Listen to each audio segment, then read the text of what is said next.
Alright guys, customer brings in this Bolens. Says she hit something and it will not start.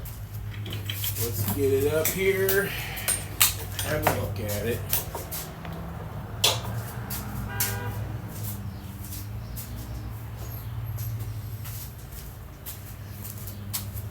Ooh boy.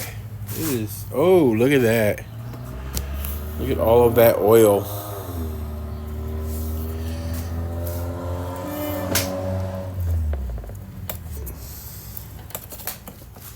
Not good.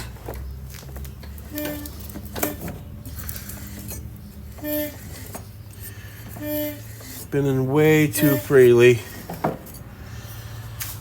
Well, it's not worth fixing. She isn't going to pay the money to get this thing fixed. How should I tell her?